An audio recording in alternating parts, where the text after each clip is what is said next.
Hitting two birds with one stone.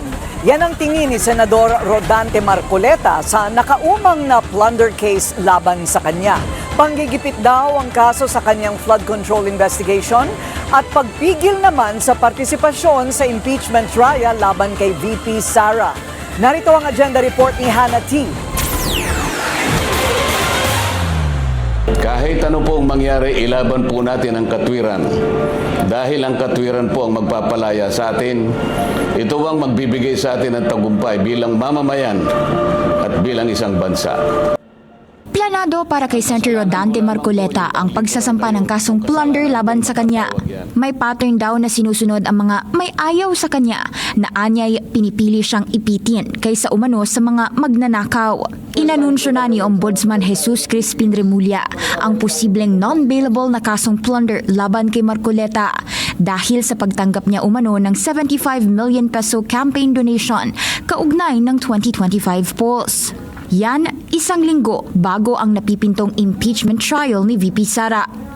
Ang isa pa pong inaasahan nila ay hindi na po ako makakasali doon sa impeachment proceedings na nakatakda pong magsimula sa susunod na linggo. Sa mga tweet, 2 ibon sa isang putok, mga kababayan. Paratang ni Marcoleta, pang-iipit ito dahil sa umano'y pag-iimbestiga niya sa flood control scandal. Una na rin daw sinabi ni Senator Ping Lacson na nasa 9 na senador ang maaaring makulong. Pagdating naman sa ombudsman, promotor daw ito sa magiging kaso dahil sa umano'y nauna nilang pagtatalo sa Senado kaugnay ng flood control investigation. Pero hirit ni Lacson, gaslighter si Marcoleta. Hypothetical lang daw ang paunang pahayag niya kaugnay ng 9 na senador na maaaring makulong sa konteksto ng required votes pagdating sa impeachment trial ng bise kung hindi makakapag-participate ang ilan sa kanila. Naniniwala rin si Lacson na hindi magpapatinag si Ombudsman Remulla sa pressure at protesta ng Iglesia ni Cristo kailanman. Ang kapatid naman ng ombudsman na si Interior Secretary John Vic Remulla iginiit sa isang mensahe sa BNC na siya mismo ang maaari maghain ng warrant laban kay Marcoleta.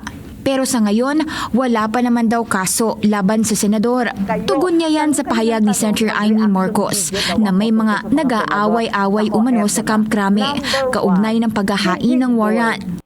Pagdating sa kung magpapasailalim si Marcoleta sa Senate custody, sabi ni SP Gatchalian, "We'll cross the bridge when we get there." Mahirap daw magsalita sa ngayon dahil wala pa namang naisasampang kaso.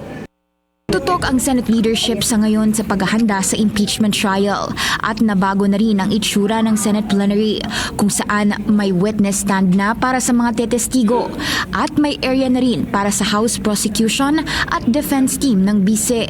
Sa July 6, inaasahang magsisimula ang paglilitis. Para sa agenda, Hannah T, Bilyonaryo News Channel. Manatiling nakatutok sa Bilyonaryo News Channel. Sumubaybay sa aming social media accounts at mag-subscribe sa aming YouTube channel para sa mga bago at eksklusibong balita.